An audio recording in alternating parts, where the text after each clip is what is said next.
بسم اللہ الرحمن الرحیم۔ السلام علیکم ناظرین، سیدنا عبداللہ ابن عباس رضی اللہ عنہما فرماتے ہیں کہ سیدنا ابراہیم علیہ السلام شیرخوار اسماعیل علیہ السلام اور ان کی والدہ ماجدہ کو ساتھ لے آئے اور کعبۃ اللہ کے پاس روحا مقام پر زمزم کے کنویں کے اوپری جانب مسجد کے بالائی حصے میں چھوڑ گئے۔ اس وقت وہاں نہ پانی تھا نہ کوئی آدم ذات۔ دونوں کو وہاں بٹھایا، ایک تیلی اور برتن تھمایا جس میں تھوڑا پانی اور تھوڑی کھجوریں تھیں، اور واپس چل دیے۔ جانے لگے تو اسماعیل پیچھے پیچھے ہو لی اور پوچھا، اے ابراہیم، ہمیں اس وادی میں جہاں نہ کوئی مونس اور نہ ہی کوئی چیز ہے چھوڑ کر کہاں جا رہے ہو؟ بارہا پوچھا مگر سیدنا ابراہیم علیہ السلام ہیں کہ کوئی جواب تو درکنار مڑ کر بھی نہیں دیکھ رہے تھے۔ بالآخر انہوں نے یہ پوچھا، کیا اللہ تعالیٰ کا یہ حکم ہے؟ تب سیدنا ابراہیم علیہ السلام نے فرمایا ہاں۔ کہنے لگیں تب ہمیں اللہ ضائع نہیں کرے گا۔ پھر بچے کی طرف پلٹ آئیں۔ سیدنا ابراہیم علیہ السلام چلتے چلتے ثنیہ مقام پر پہنچے اور شفقت کے جذبات سے مغلوب ہو کر مڑ کر نظر دوڑائی۔ سیدہ ہاجرہ اور سیدنا اسماعیل اوجھل ہو چکے تھے۔ کعبہ رخ ہو کر دونوں ہاتھ اوپر اٹھائے اور یہ دعا فرمائی، اے رب، میں نے بسایا ہے اپنی اولاد کو ایسے میدان میں جہاں کہتی نہیں، تیرے محترم گھر کے پاس، اے ہمارے رب، تاکہ یہ نماز قائم کریں۔ تو لوگوں کے دل ان کی طرف مائل رکھ، انہیں میووں سے روزی دے تاکہ وہ شکر کریں۔ سیدنا ابراہیم علیہ السلام کا دیا پانی جب ختم ہو گیا تو دونوں پیاسے ہو گئے۔ ماں نے لختے جگر پر بیتابانہ نگاہ ڈالی، صفا پر کڑی ہوئی، اس پر تا حد نظر کوئی دکھائی نہ دیا۔ نیچے اتری، جب وادی کے دامن میں پہنچی تو زور لگا کر مروہ پر چڑھ گئی، اس پر بھی تا حد نظر کوئی دکھائی نہ دیا۔ اسی طرح 7 مرتبہ ادھر سے ادھر آتی جاتی رہی۔ سیدنا عبداللہ ابن عباس رضی اللہ عنہما کی روایت ہے کہ رسول اللہ صلی اللہ علیہ وسلم نے فرمایا، دونوں پہاڑیوں کے درمیان لوگوں کی سعی یہی ہے۔ جب وہ مروہ پر پہنچی تو ایک آہٹ سنائی دی، خود گویائی کے انداز میں کہنے لگی چپ۔ پھر آہٹ آئی تو کہنے لگی، لگتا ہے ہمارے لیے کوئی غیبی مدد آئی ہے۔ کیا دیکھتی ہیں کہ فرشتے جبرائیل علیہ السلام زمزم کے پاس کھڑے ہیں۔ راوی کہتے ہیں کہ فرشتے نے اپنی ایڑی یا بازو سے زمین کریدی، پانی نکل آیا۔ سیدہ ہاجرہ پانی کو ہاتھوں سے روکتی تھی اور چلو بھر بھر کر برتن میں ڈالتی بھی جاتی تھی، اور پانی ہے کہ فوارے مار رہا ہے۔ سیدنا عبداللہ ابن عباس رضی اللہ عنہما کہتے ہیں کہ رسول اللہ صلی اللہ علیہ وسلم نے فرمایا، اللہ تعالیٰ اسماعیل پر رحم فرمائے، اگر زمزم یوں ہی چھوڑ دیتی، یا فرمایا کہ چلو نہ برتی تو زمزم بہتا چشمہ ہوتا۔ راوی کہتے ہیں کہ سیدہ ہاجرہ نے زمزم خود پیا، اپنے شیرخوار کو پلایا۔ کعبے کی عمارت سطح زمین سے ٹیلے کی طرح بلند تھی، جب سیلاب آتے تو دیواروں کو نقصان پہنچتا۔ کچھ عرصہ بعد قبیلے جرہم کے کچھ لوگ خدا کے راستے سے آئے اور نشیبی مکے میں قیام کیا۔ انہیں ایک پرندہ نظر آیا، کہنے لگے ایک عرصے سے ہم اس وادی سے واقف ہیں اور ہمیں معلوم ہے کہ یہاں پانی کا نشان تک نہیں، اور یہ پرندہ تو پانی کے ارد گرد ہی چکر کاٹتا ہے۔ پھر انہوں نے 1 یا 2 اشخاص کو دوڑایا کہ پانی کی خبر لے آئیں۔ راوی کہتے ہیں کہ جب وہ زمزم کے پاس پہنچے تو دیکھا کہ سیدہ اسماعیل وہاں ہیں۔ پوچھا، ہمیں اجازت ہے کہ ہم یہاں پڑاؤ ڈالیں؟ بولیں، ضرور، کیوں نہیں، لیکن پانی پر میرا حق ہوگا۔ کہنے لگے ٹھیک ہے۔ سیدنا عبداللہ ابن عباس رضی اللہ عنہما کہتے ہیں کہ نبی اکرم صلی اللہ علیہ وسلم نے فرمایا، اسماعیل نسبت پسند مانوس طبع تھی، انہیں قبیلے جرہم کا آنا اچھا لگا، وہ آ گئے تو پھر اپنے اہل و عیال کو بھی بلا لیا۔ اس طرح بہت سے گھرانے جمع ہو گئے، لڑکا پھلا بڑا، اہل جرہم سے عربی سیکھی۔ جب جوان ہوئے تو ایسے منظور نظر ہو گئے کہ انہی کی ایک خاتون سے بیاہے گئے۔ لئن شکرتم لازیدنکم۔ سیدہ ہاجرہ کے ایمان استقامت اور اللہ کی خالص بندگی کے جذبے کا اندازہ ان کے اس جواب سے لگائیے کہ تب تو ہمیں اللہ ضائع نہیں کرے گا۔ بطور اس کے جزا کے اللہ نے اپنی نعمت اور رحمت زمزم کی شکل میں انہیں دی۔ یہی سبق ہمیں آب زمزم اور قبیلے جرہم سے ملتا ہے کہ اللہ تعالیٰ اپنے ایسے بندوں کو اس طرح نوازتا ہے، لیکن وہ راہ راست سے ہٹنے لگیں، زمین میں فساد برپا کریں تو پھر نعمتیں ان سے چھین لی جاتی ہیں۔ برکت اٹھا لی جاتی ہیں اور خیر کو الٹ کر نعمت اور نقمت بنا دی جاتی ہے۔ ارشاد باری تعالی ہے کہ اللہ کسی قوم پر اپنی نچاور کردہ نعمت کو لیتا نہیں جب تک کہ وہ خود اپنے رویے میں تبدیلی نہ لے آئے۔ سردار عبد المطلب اور زمزم کی دوبارہ کھدائی کا واقعہ بھی سن لیجئے۔ سیدنا اسماعیل علیہ السلام کے بعد کعبے کی تولیت ان کے فرزند کے حصے میں آئی اور بنو جرہم متولی ہوئے۔ کچھ عرصہ بعد مکہ کی حرمت کا انہیں خیال نہ رہا، ہر نو وارد پر ظلم ڈھاتے، کعبے پر چڑھائی جانے والی نظر اپنے لیے حلال کر لیتے، نتیجتاً اپنا وقار کھو بیٹھے۔ قبیلہ خزاعہ نے ان پر غلبہ پا کر انہیں دیس سے نکال دیا۔ زمانے جاہلیت میں بھی مکہ کی سرزمین اپنے اوپر کسی ظلم اور تعدی کو برداشت نہیں کرتی تھی۔ بنو جرہم زمزم کا کنواں مٹی سے ڈانگ گئے جس سے اس کا پانی خشک ہو گیا۔ زمانے نے کئی کروٹیں لی، آخر کار اللہ تعالیٰ نے سردار عبد المطلب کے ہاتھوں اس چشمے کی دوبارہ کھدائی کا انتظام فرمایا۔ ان کے زمانے تک اس کے آثار مٹ چکے تھے۔ سردار عبد المطلب کا خواب اور قریش کی ان سے دشمنی۔ سردار عبد المطلب نے سقایا کا فرضی منصبی اس خوش اسلوبی سے انجام دیا اور حجاج بیت اللہ کی ویسی ہی خدمت کی جیسی آپ کے آباء اور اجداد کرتے آئے تھے۔ قوم نے بھی آپ کی بے مثال عزت افزائی کی کہ آپ کے علاوہ کسی اور کو اپنا سردار سمجھتے نہ تھے۔ ایک مرتبہ آپ حتیمی کعبہ کا یعنی غیر عمارتی حصے کے اندر آرام فرما رہے تھے۔ جیسا کہ سیرت کی کتابوں میں ذکر آیا ہے کہ ایک شخص خواب میں آیا، کہنے لگا طیبہ کھود ڈالو۔ دوسرے دن آیا تو کہنے لگا برہ کھود ڈالو۔ تیسرے دن کہا مجنونہ کھود ڈالو۔ چوتھی مرتبہ کہا زمزم۔ سردار عبد المطلب نے پوچھا زمزم کیا ہے؟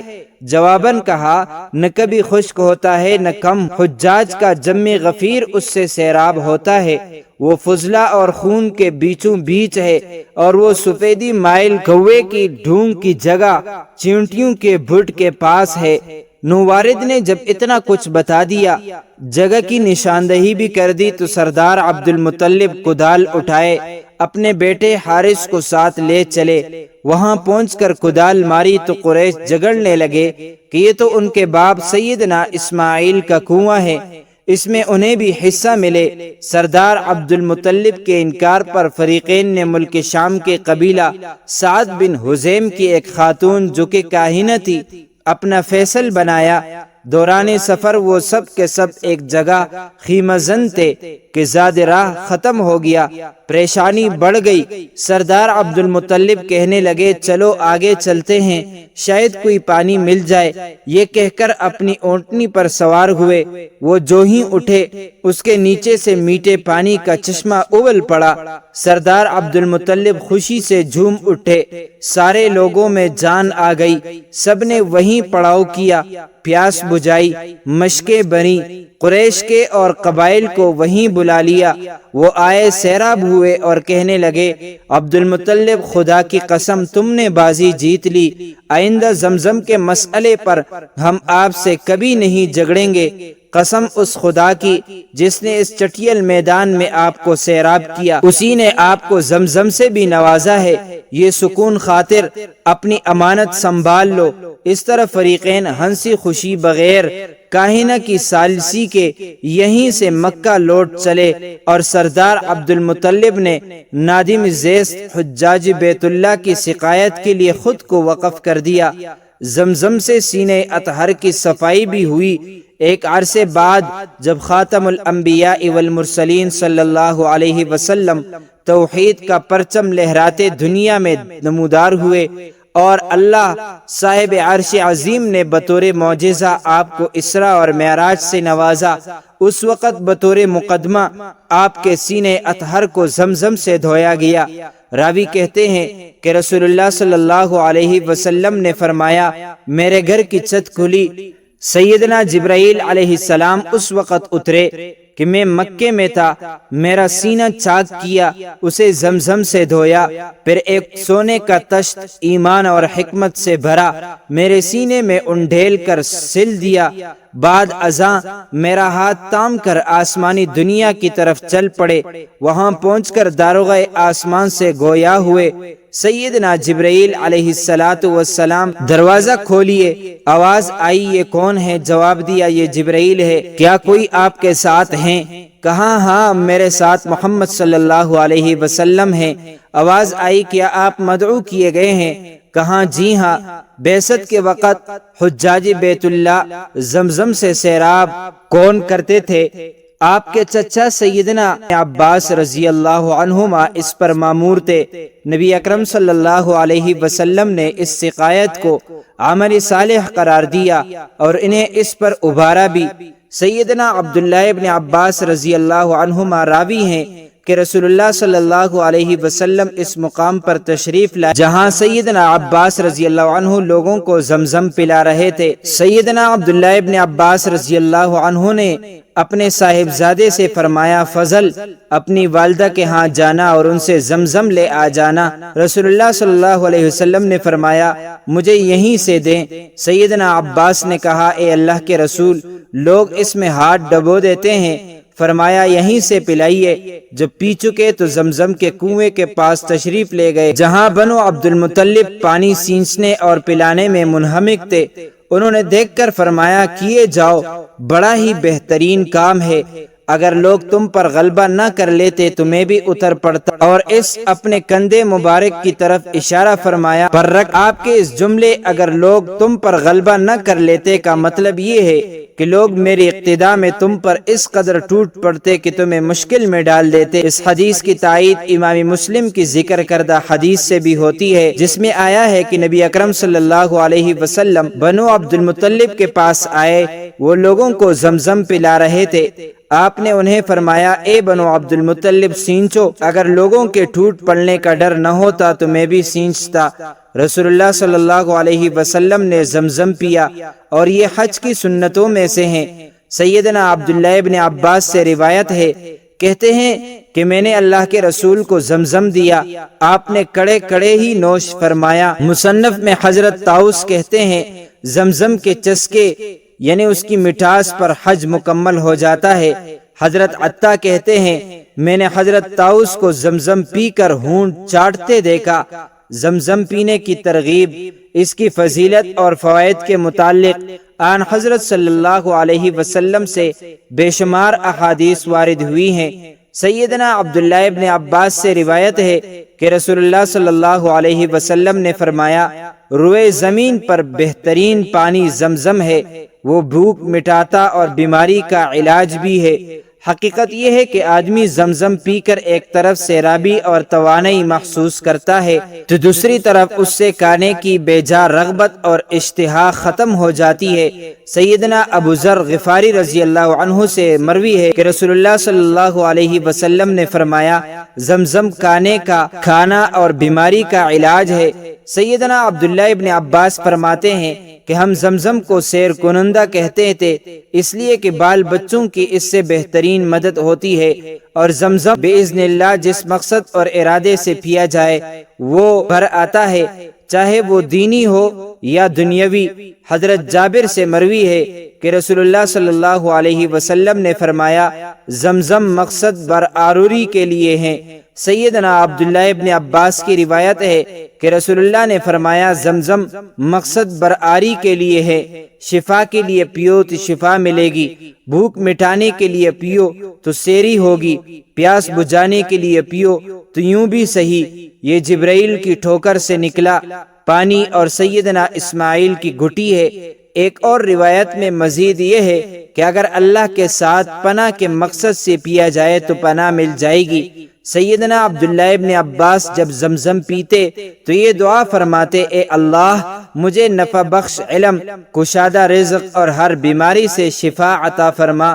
یہی وجہ ہے کہ اسلاف زمزم پی کر ضرور دعا کیا کرتے تھے۔ حضرت عبداللہ ابن مبارک زمزم کے قریب آئے، یہ حدیث سند کے ساتھ ذکر کی کہ رسول اللہ نے فرمایا زمزم مقصد برآری کے لیے ہے، پھر زمزم پیا اور کہنے لگے میں اس لیے پیتا ہوں کہ روز قیامت پیاسا نہ رہوں۔ زمزم کے بے شمار نام ہیں، یہ ناموں کی کثرت بھی اس پانی کے اعزاز کی نشانی ہے۔ زمزم کی تاریخ اور احادیث میں وارد اس کی فضیلت آپ نے جان لی۔ جب یہ مبارک پانی میسر آئے تو پئیں اور سیر ہو کر پئیں اور دعا فرمائیں کہ اللہ تعالی ہمیں اپنے نبی اکرم صلی اللہ علیہ وسلم کے حوض سے آب کوثر پلائے کہ اس کے بعد ہم کبھی پیاسے نہ ہوں، آمین۔ تو معزز ناظرین، امید کرتا ہوں آپ کو یہ ویڈیو اچھی لگی ہوگی۔ مزید معلومات کے لیے ہمارے چینل کو سبسکرائب کیجئے۔ اگر زندگی کے لمحات مزید باقی رہے تو آپ کے لیے ایک اور بہترین ویڈیو لے کر حاضر ہوں گا۔ تب تک کے لیے